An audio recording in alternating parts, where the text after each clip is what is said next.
Welcome to Daddy Boss, the podcast for fathers committed to take control of their finances and create a better life for themselves and their families. I'm Leo Santana, and each and every week I will share unconventional ways of thinking and advanced strategies to help you build cash flow and equity through real estate without using your own money, but also help you have better health and supportive relationships needed to succeed. Let's get started. So on this episode, we're going to be talking about breaking free. And the reason I named this episode Breaking Free, it's simply because it's my own story, how I managed to break free from the traditional way of thinking about financial independence, about business, about wealth creation, and also about freedom. Now, I'm going to be sharing my story with you on this episode, and I will go back from when I was a kid. So growing up in Brazil, I used to do BMX as a child, and I loved the sport, and I did it really, really well until the day when we had the head of the federation of our state coming to our house to invite me to go and represent my state in the national championship. As you'd imagine, Brazil is a vast country, and it's a massive event, especially for a kid of 8 years old. And that was a massive pleasure for me. It was an honor to be able to do that, but there was a problem. I could not go. And the reason I could not go, it's simply because my bicycle was too old. My parents did not have enough money to buy me a decent enough bicycle to go and compete on the national championship. As a kid, you don't really think a lot of it, and you just get a little bit disappointed, which I did. And then, I just moved on from there really at that stage. But then I started to pay attention to other kids who had nice bicycles, they had nice gears and everything else. And it happened that their parents usually had businesses, and they had property businesses, funnily enough. And from a very young age, I started to think about possibilities of what could be done at that stage was to buy bicycles, of course, for me as a kid. But then as I grew up, the ideas started to shift, and I was convinced from a very young age that I would be figuring out a way to create businesses. But the problem there was, and some of you listening to this episode might resonate with this. I grew up in an environment where my parents worked for a paycheck, and that's why we had limiting finances. And they didn't know any different other than work for somebody else. And so did their parents and grandparents. And when you grow in an environment where you are conditioned to believe that you need to go to school, get good marks, build a good career working for somebody else, buy your home on a mortgage, have 2 cars in the garages, and your kids go to private school if you can, and you go on holiday once a year, and so on and so forth. That becomes what you know. That becomes your belief. And that's exactly what happens with me. So I grew in an environment where it was a loving family and everything else in Brazil. A great childhood, upbringing was amazing, playing outdoors and all that, all those good things. But the belief was that I had to go and get good marks and work for somebody else, work very hard, and then build a career working for somebody else. And that's what life was supposed to be. And not knowing any better, guess what I did? I went into the same journey like my parents did, my father did, working very hard for a paycheck. And I worked very hard. I started work at the age of 14 in Brazil. And then eventually I wanted a different life. But because I only knew how to work for somebody else as the only way and means to an end when it comes to earning money, I then decided to move to England for a better future. I wanted to work for large companies because I thought working for bigger companies, building a career for larger companies, large multinationals, is where my financial independence is going to come from. And that's what I did. So moved to England at the age of 19, very young, very scared. I didn't have any money. I didn't know many people. I couldn't speak a word of English. And it was hard. But I had this dream, the dream of working for large multinationals and building a successful career. And I worked my way up from minimum wage all the way to eventually moving from minimum wage restaurant type of work into large corporations. So I started working for American companies at the time, and I built a very successful career.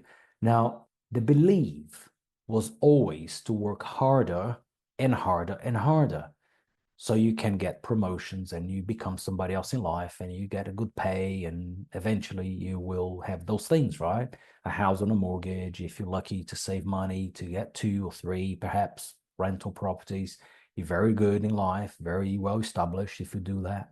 And then off I went. So that's what I did. I didn't know any better, and I worked very hard, and I did really well. And eventually I was working in different parts of the world, working for large American companies. And what I realized at the time was the more I worked, the more I earned, but then the more taxes I paid. So I ended up on this vicious cycle of working very hard, seeking the financial independence. But in reality, I was just getting trapped on these, what I call the legalized corporate slavery, because that's what it was. You know, you get cars, you get credit cards to take clients on events and social events or whatever. But in reality, they just tools to keep you there, because that's exactly what they were for me. So they were tools to keep me in that jail as safe to be there, because there was a paycheck at the end of the month, and I had the car, and I had the company car and a credit card and everything else. But then I started to realize those were things to keep me trapped. And I wanted to get out of it and go and set up my businesses and start being more independent, but I didn't know how to do. I didn't know any better than working for somebody else. And what I did was I worked for American companies, as I mentioned before, and I worked very, very hard. And eventually I started to travel for work. So I started going to different parts of the country, different parts of the world, and on business trips, ended up in hotels. And I ended up having some issues by having extended business travel and staying in hotels. But then, not knowing any better, I just kept doing the same thing over and over and over. I compromised family. I compromised my time with my kids. I compromised my time with my partner at the time. I compromised my time with family and loved ones. And eventually, life pushed me out of corporation. And what I learned from there was this: it took me too long to make a decision to go. So life decided to create an exit for me. Unfortunately, it was an exit which was very painful, was to do with alcohol addiction at the time because of extended business travel. But that was the way life chose to push me out of the corporate slavery. And I realized at the time as well that no matter how hard I worked, I would never have the freedom of choosing where I go on holiday. Well, sometimes I could, but there was a limitation there because somebody else was controlling my paycheck. I could not choose how often I would want to go on holiday because I had somebody else controlling the time I was going to take off work.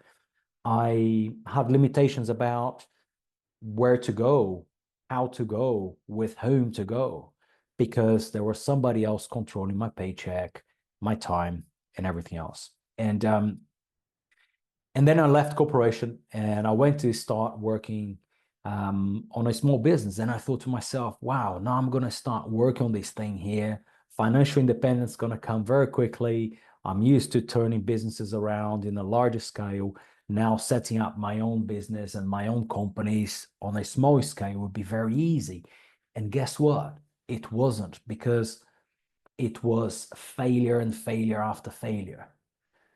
What used to work for me by working for large companies didn't really work on a small business setup, but I thought it did. My belief at the time was, if I'm working really well, turning large companies around, I'm going to go and set up my own small company and it's going to work really well. I was wrong. That was a massive mistake. I did everything wrong that I could do, so much so that I have lost all the money that I had ever saved, including the money that I had when I left corporations. So At one point, probably 2 years into entrepreneurship, into my own business, a small company in Abu Dhabi, there was losses after losses, financial losses. Everything was just going wrong. I was just thinking I was going to become the master of the failures because everything I tried went downhill. So nothing I tried actually worked because my mindset was not right for it. I was still applying strategies and techniques from larger companies into a small company, into a small business, and it didn't work so well. So it was one failure after failure after failure. And eventually, things started to work. And when they started to work, I started to take notes of those things, of what I was doing day in, day out. And I started to realize there were a few things that were working really well and a few things that were not working so well. And I take notes of everything. I start to take notes of absolutely every single activity I will take every single day.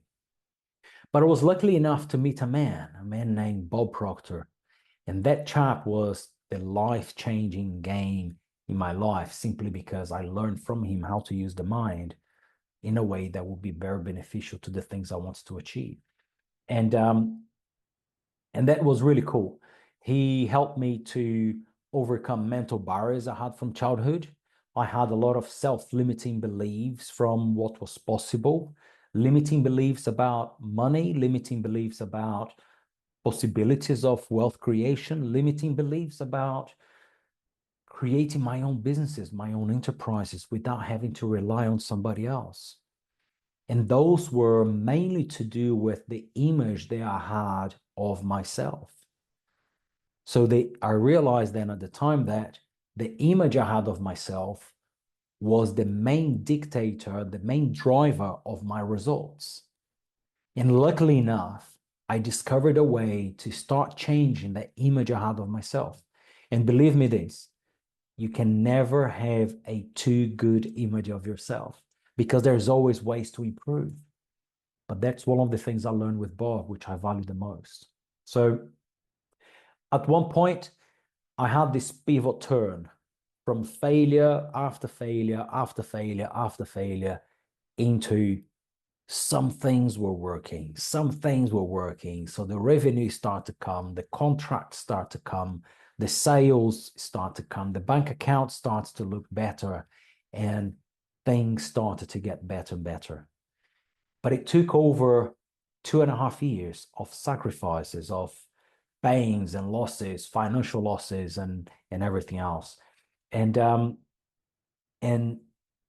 at that point, when things started to work, I started to realize that even those failures, which at the time were painful, they were part of the journey. They were necessary for me to go through them to then start refining things. But I didn't realize what I was doing at the time. I was just refining some things here, some things there. What worked, I would do it again. What didn't work, I would reshape them. And we still had situations where things went really bad. But time after time, refining after refining, things started to improve. And I started to take note of them. And then I started to map out. There was a process that I was actually going through without realizing it. But the main process was internal, was the process of understanding the image I had of myself, which was actually built from childhood.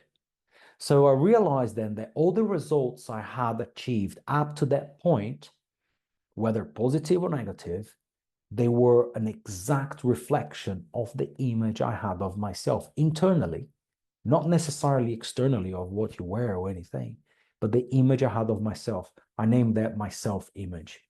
And what I started to realize as well was that the more I started to shift the way I think, the more my results will change, which then told me again that the results I get is a direct proportion, or is a direct reflection rather, of the image I have of myself. And then I had this pivot moment in there and things got better. And was business creations, one after another. The business developed and things went really well. And of course, the challenges will always come because they're part of the journey. But what I want to leave you with here today on this message, especially if you're following the Daddy Boss podcast, is this. If you are a father, perhaps you resonate with my story. Perhaps you resonate with my father's story of working for somebody else for a paycheck. And I ended up doing the same thing that he did up to a point. But the message I want to leave you with here today is this. There's always a better way in comparison to what you have been doing to now. So if you're working for somebody else and if you're thinking like, oh, there's stuff, I would like to be doing X, Y, or Z for my family. I would like to be working less. I would like to have more time with my family. I would like to have less people controlling how much I earn, where I go, how I go, or the holidays I take, or whatever there is. Believe me, there's a way to do it. And the skill sets that you currently possess, it's the starting point of any changes that you can go and make it happen from tomorrow. So don't feel discouraged, because just like me, I had an experience from childhood of being conditioned to think about life in a certain way. I challenged the status quo. And luckily enough, I decided to go on that journey of discovery. And it was painful at the beginning. Yes, there was pain for the beginning. Nothing's too easy, because if it was so easy, you wouldn't appreciate as much. But the message I want to leave you here today is this. There's a way to do it. There's a better way to do it than you have been doing, just like I did. And there's a much better way, even more so, to shift the way you think about things, to shift the way you think about yourself, the image you have of yourself, so that your kids will have a different upbringing. Because the main thing on this podcast that I want to convey to fathers like yourselves is this. The biggest impact we can create is not only in ourselves, but in our generations to come. And the same way that I brought up in an environment where I was conditioned in a certain way about financial independence, about money, about business, you too were brought up in an environment where there was some conditioning going on, and it's different to mine. And your kids are going to be brought up in an environment where conditioning also takes place. The main goal of this podcast is to help you discover that there's a different way of thinking, which will lead you to do things differently, which will lead you to achieve different results. So once you master it, or once you start to be aware of that, it's an amazing change, because you are going to start sharing that with your kids. Your environment is going to change. The way you think is going to change. The way you feel is going to change. The results you achieve is going to change. And guess what? Your kids are going to learn from there, because we are conditioned by what we see, by what we hear, and by what we touch, and by what we feel. So if we help you to create an environment that's more supportive for yourself, your kids are going to be the first one to benefit. And that's my main goal through this podcast. So what I'd like to say here is this: financial independence, or financial freedom, or time freedom, or freedom in general, whether it's health, wealth, relationships, or choice, starts from within. It starts from the self-image that we hold of ourselves. Has nothing to do with the economy, the weather, has nothing to do with the spouse, the cousin, the brother, the sister, the mom, the dad. Nothing. Has to do with the image we hold of ourselves. So I hope you enjoyed this episode. Stay tuned. Follow us on Facebook, LinkedIn. I believe there's a way to create a notification here that you can be notified every time there's a new episode coming up. But believe in yourself. There's a much better way to do things by shifting the way you think. Thank you. Thank you for tuning in to the Daddy Boss podcast. Don't forget to follow me on Facebook, Instagram, and LinkedIn for more tips and inspiration to help you achieve a lasting life change. See you next time.